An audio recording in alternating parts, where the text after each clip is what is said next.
Hai semuanya, hari ini kita bakal belajar bahasa Inggris 4. Nah, pertama kita bakal belajar tentang vocabulary. Vocabulary itu artinya kosakata. Jadi kita bakal belajar banyak kosakata-kosakata baru. Nah, repeat after me ya, ulangi setelah aku. Jadi pertama kita bakal belajar tentang kosakata terkait dengan kegiatan liburan yang dapat kita lakuin. Pertama, itu ada bahasa Inggrisnya fishing. Fishing itu artinya memancing. Terus yang kedua itu ada reading, yaitu artinya membaca. Yang ketiga ada gardening, artinya berkebun. Nah, yang keempat ada camping, artinya berkemah. Pasti pada suka kan tuh camping kalau lagi pramuka. Nah, terus yang kelima ada rock climbing. Rock climbing ini artinya panjat tebing. Ada yang pernah nggak panjat tebing? Aku sih belum. Nah, terus selanjutnya yang keenam itu ada dancing, artinya menari. Yang ketujuh ada cooking, artinya memasak. Tuh yang lagi pada liburan, bantuin tuh mamahnya masak di rumah. Nah, yang kedelapan ada swimming, artinya berenang. Yang kesembilan ada playing volleyball, artinya bermain volley. Yang kesepuluh ada playing tennis, artinya bermain tenis. Next, yang ke-11 ada playing gitar, artinya bermain gitar. Yang ke-12 ada playing chess. Chess itu artinya catur, jadi playing chess artinya bermain catur. Ke-13 itu ada collect stamps. Nah, stamps itu artinya perangko. Jadi collect stamps artinya mengumpulkan perangko. 14 ada going to the zoo. Going to the zoo artinya pergi ke kebun binatang. Jadi zoo itu kebun binatang artinya. Nah, next yang ke-15 itu uh, going to the beach. Going to the beach artinya itu adalah pergi ke pantai. Nah, beach itu artinya pantai. Kemudian, sekarang kita bakal belajar tentang kosakata berkaitan dengan liburan. Yang berkaitan dengan liburan tuh, misalkan ada airplane. Airplane itu artinya pesawat terbang. Kemudian ada airport, artinya bandara. Kemudian ada amusement park, artinya taman bermain. Kemudian ada bag, artinya tas. Tadi beach artinya pantai, bicycle artinya sepeda. Kemudian boat, boat itu kapal. Selanjutnya ada bus, bus itu artinya bis. Kemudian ada kamera, artinya kamera. Kemudian ada campground, artinya perkemahan. Selanjutnya ada destination, yaitu tempat tujuan. Jadi misalkan kalian ngomongin tempat tujuannya itu mau ke Bandung, jadi destinationnya itu Bandung gitu. Kemudian ada hike, yaitu mendaki. Holiday, yaitu liburan.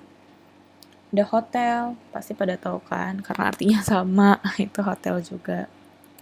Nah, terus selanjutnya ada itinerary. Itinerary itu rencana perjalanan. Misalnya, kalian buat itinerary, hari pertama aku misalnya mau pergi ke rumah nenek. Hari kedua aku mau ke sini. Hari ketiga kemana, abis dari sini mau kemana, itu disebut itinerary. Terus ada lagi selanjutnya ada leisure. Leisure itu artinya rekreasi atau hiburan waktu senggang. Kemudian ada map. Map itu artinya peta.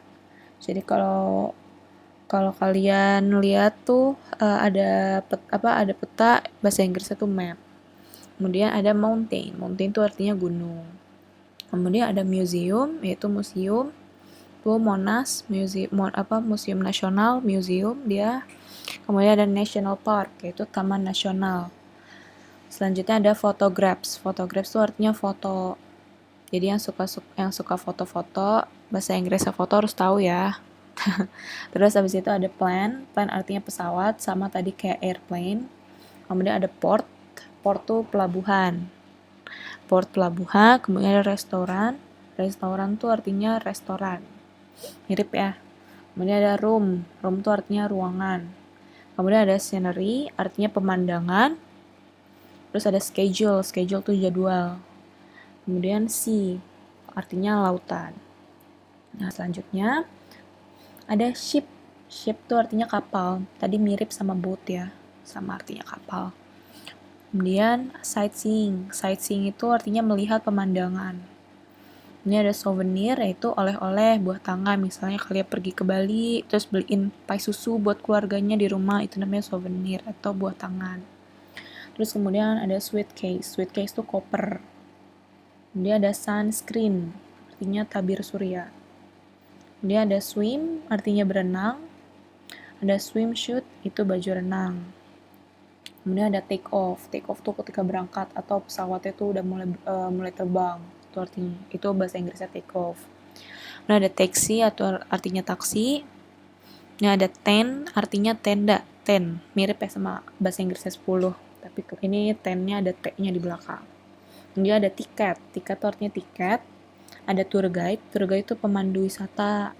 Kemudian ada turis. Itu artinya turis tuh kalau ada bule-bule datang sebutnya turis. Kemudian ada train. Train tuh kereta. Next. Train station. Train station tuh artinya stasiun kereta. Terus kemudian ada transportation, artinya transportasi, itu mirip-mirip tuh. Kemudian travel agent, itu agen travel. Jadi kalau misalkan kalian mau pergi umroh, mau pergi haji, itu ke agen travel, daftar gitu, itu disebutnya travel agent. Terus abis itu ada trip, itu perjalanan. Kemudian ada vacation, itu liburan artinya. Tadi vacation mirip sama apa yang bahasa Inggrisnya liburan tuh ada vacation, ada holiday. Ingat-ingat tuh. Jadi kadang bahasa Inggrisnya tuh yang artinya sama tuh nggak cuma satu bahasa Inggris, bisa macam-macam. Terus ada kendaraan, itu bahasa Inggrisnya adalah vehicle, vehicle. Kemudian ada kunjungan, yaitu visit.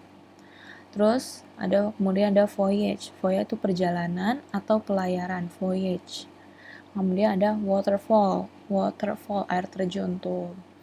Terus kemudian ada water park, taman bermain air tuh. Biasanya suka denger kan di kolam renang ada tulisannya water park gitu. Kemudian ada weekend. Nah, weekendnya akhir pekan artinya. Kemudian ada yak. Yak tuh kapal pesiar yang bagus, yang besar gitu. Terus ada zoo, artinya kebun binatang. Nah, setelah itu kita bakal belajar tentang kosakata penunjuk waktu atau keterangan waktu. Misalnya ada next month, artinya bulan depan. Month itu artinya bulan. Jadi bisa next month, next year. Kalau next year berarti artinya tahun depan. Year itu artinya tahun. Kemudian ada next holiday, itu artinya liburan selanjutnya. Terus until itu artinya hingga. Jadi misalkan kalian mau ngomong sampai sampai liburan selanjutnya, until next holiday gitu. Terus mungkin ada kosakata penunjuk waktu yang lain tuh, misalnya kemarin. Mau ngomong kemarin bahasa Inggrisnya tuh yesterday. Atau mau ngomong hari ini. Hari ini bahasa Inggrisnya adalah today. Dan masih banyak lagi. Gitu. Nah, makasih semuanya. Semoga ilmunya bermanfaat. Assalamualaikum. Hai adik-adik, perkenalkan nama aku Nora. Sekarang giliran aku yang akan menjelaskan tentang the example of sentence atau contoh kalimat. Nah, di sini aku punya 5 contoh kalimat sederhana yang berkaitan dengan materi kita sekarang, yakni holiday atau liburan. Yang pertama, Mr. Bara usually spends his holiday by going to the beach. Yang artinya, Pak Bara biasanya menghabiskan hari liburnya dengan pergi ke pantai. Lalu di sini ada contoh kalimat kedua, yaitu we usually play tennis on holiday, yang berarti kami biasanya bermain tenis pada saat liburan. Sekarang ada contoh kalimat ketiga, yaitu I will spend my holiday by going to the zoo, yang memiliki arti saya akan menghabiskan hari libur saya dengan pergi ke kebun binatang. Nah, kita lihat di sini ada contoh kalimat keempat, yaitu I like go camping on holiday, yang berarti Saya suka pergi berkemah pada saat liburan. Nah, di sini ada contoh kalimat terakhir, yaitu I like dancing very much. It is interesting. Yang memiliki arti, saya sangat suka menari. Menari sangat menarik.